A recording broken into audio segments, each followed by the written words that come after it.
problem. A big problem that's been bothering humans for a really long time. You might even say that this problem has been plaguing us. Yeah, it's the plague. More specifically, the Bubonic Plague, of Black Death fame during the Middle Ages. But that was neither the first nor the last time it afflicted us. In fact, people are still getting plague to this very day. So let's explore the ancient history of humanity's most infamous disease. Scientists discovered the cause of bubonic plague back in 1894. It wasn't the wrath of God, it wasn't an astrological misalignment of the planets.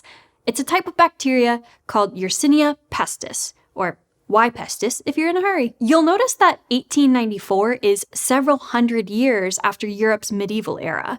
So before then, people also used the term plague pretty willy-nilly to describe both globe-spanning pandemics and personal annoyances. But these days, plague means Y. pestis, which comes with fever, chills, pain in your limbs, and when the bacteria infect your lymph nodes, the infamous lumps called buboes. You can also say bubos, and therefore the bubonic plague, which I think sounds a little more appropriate in this case because ew. Bubos. Ew. It's gross. The plague is gross. And ew is right. Y. pestis actually causes different plagues depending on where it infects you. In addition to bubonic plague, there's also septicemic plague, which infects your blood and can lead to blackened tissues from gangrene, and pneumonic plague, which gets into your lungs. For the record, the bubonic variety is actually the most survivable of the three. Despite knowing quite a lot about plague for quite a long time, scientists are still finding out new information about this very old disease. In 2021, one team found evidence for the oldest known case of plague, a man who lived in present-day Latvia more than 5,000 years ago. The researchers analyzed the ancient Y. pestis DNA from the man's remains, and they concluded the strain probably wasn't super contagious. Nevertheless, the man probably got infected by a rodent bite and had septicemic plague and died a few days later. Then, in 2023, another research team tracked the plague's progress to Britain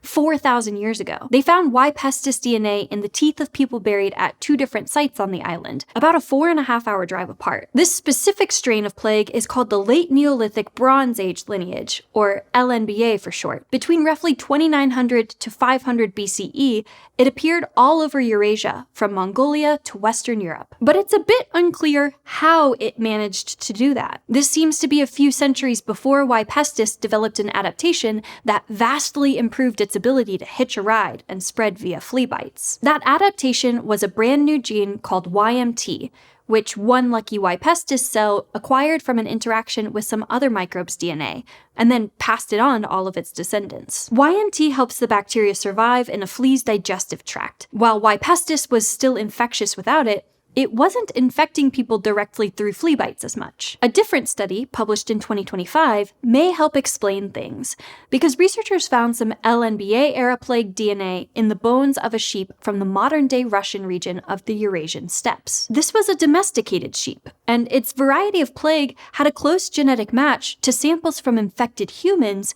who lived in the same region around the same time. It's likely this sheep came into contact with an infected wild animal. The plague then passed from the sheep to humans when the sheep was being handled and consumed. So Y. pestis may have originally infected most humans via their livestock, but eventually, fleas got their time to shine. Researchers haven't found the genetic mutation required for flea transmission in any Y. pestis samples more than 3,700 years old, but it's extremely common in those younger than 3,000 years. But be it a sheep or be it a flea, a spillover from animals to humans is a good way to start a pandemic. And in 541 CE, we got the start of our first proper plague pandemic. The Plague of Justinian, named after the Byzantine emperor at the time, is often considered to be the first plague pandemic and the first recorded pandemic ever. It probably started around Egypt and the Mediterranean, and it killed anywhere between 25 and 100 million people. Contemporary accounts of the symptoms led scientists to speculate this pandemic was caused by Yersinia pestis. They also uncovered contemporary samples of Y. pestis,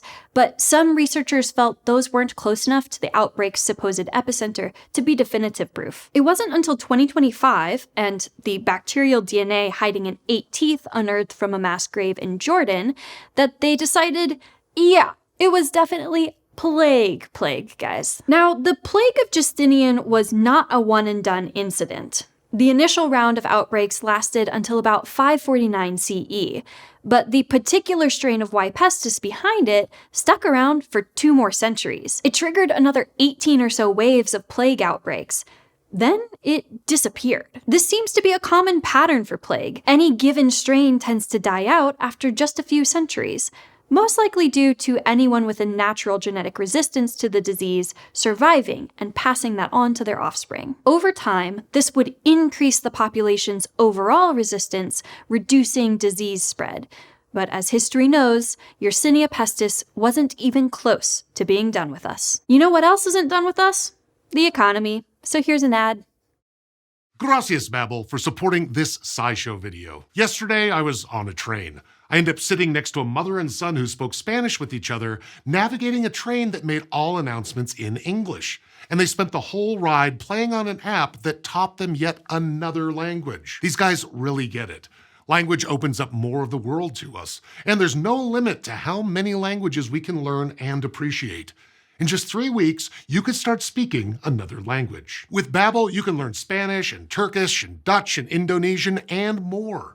All lessons are made by language teachers, so you can learn practical conversations in no time. Plus, when you need to entertain a kid for a long ride, you can feel good about using Babbel to keep them engaged. They're learning something, and you can learn with them. Your language learning can help you have practical, real-world conversations about travel, business, relationships, and even where to find the restroom. When you click the link in this video description or scan the QR code on screen, you'll get 55% off your Babbel subscription and learn why Babbel is one of the top language learning apps in the world.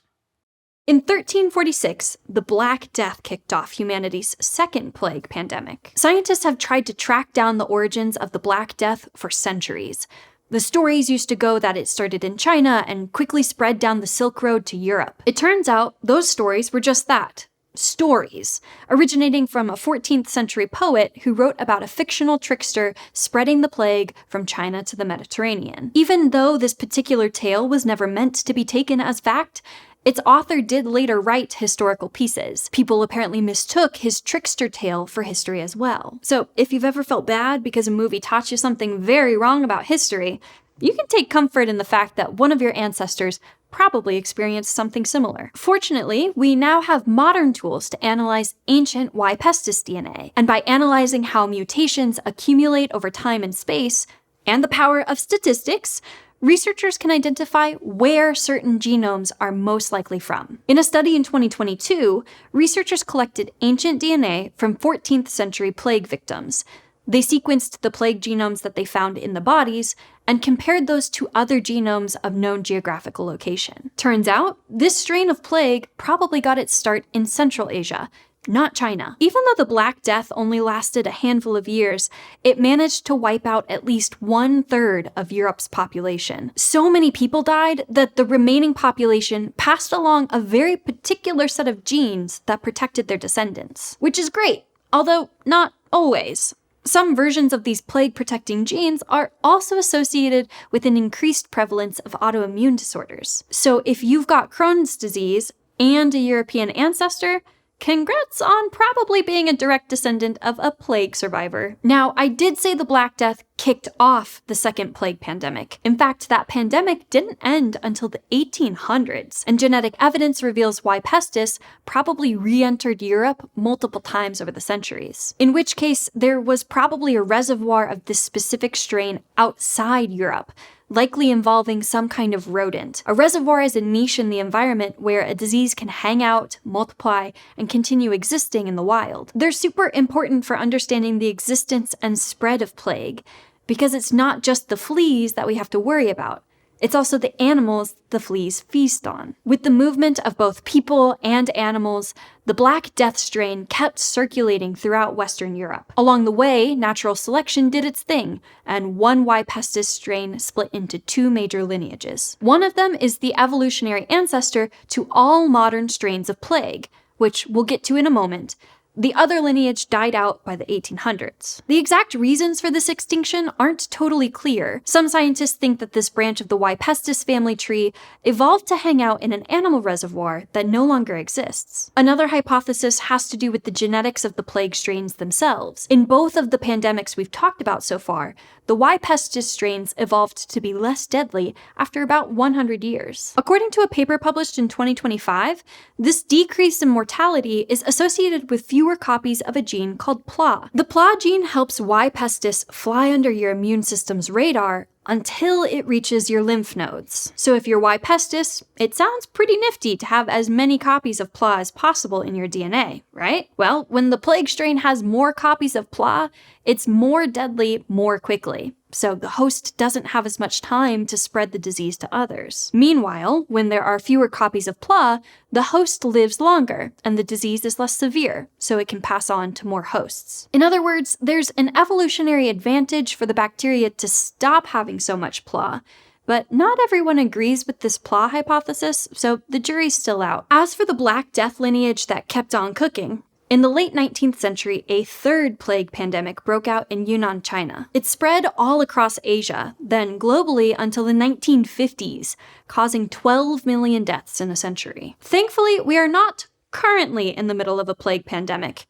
As of the day we're filming, at least. But that doesn't mean humanity has had its last one. The plague is definitely still around in the 21st century. We've just traded our plague doctor masks for N95s. Today, Y. pestis is most commonly found in Madagascar, the Democratic Republic of the Congo, and Peru. Thankfully, even though the plague comes and goes in those areas, the number of infections tends to stay pretty low, hovering under 50 cases each. The United States sees about 7 plague diagnoses per year, and extremely low death rates. But in July 2025, a person from Arizona died of pneumonic plague. While the official report didn't share how this person got the plague in the first place, animal reservoirs for Y. pestis in the US tend to be rodents, especially prairie dogs, squirrels, and chipmunks. I don't care if they're cute, do not touch the wild animals. So, what tools do we have to fight and prevent plague? If you've ever seen Monty Python and the Holy Grail, the monks going around bashing themselves in the head are probably loosely based off a real-life anti-plague belief during the Black Death. People thought the plague was the wrath of God, and hitting themselves was a way to punish themselves to earn forgiveness. Fortunately, we have more effective ways of dealing with plague. Masks do prevent transmission, at least the human-to-human kind, and we have plenty of antibiotics that are effective if they're given early enough. Unfortunately, some strains of Y. pestis have already developed resistance to antibiotics, but that doesn't seem to be an immediate concern to health professionals. They're more worried about the other bacteria that are already showing antibiotic resistance. Meanwhile, we don't have many vaccine options available, but scientists are working on it. In this case, it tends to be a challenge of making a vaccine that works well at an affordable price for mass manufacturing. They'd better keep at it though, because thanks to the existing environmental reservoirs, there is a very real risk of a fourth plague pandemic. And I'm not just talking about the prairie dogs or a select group of flea-carrying rodents. Over the years, scientists have learned Y. pestis can chill out in human body lice, soil, and amoebas in water. And for those of you with feline friends, I should mention cats are susceptible to severe cases of plague. So if your cat keeps leaving you decapitated presents, maybe keep an eye out. It looks like this bacteria might plague us for a while longer.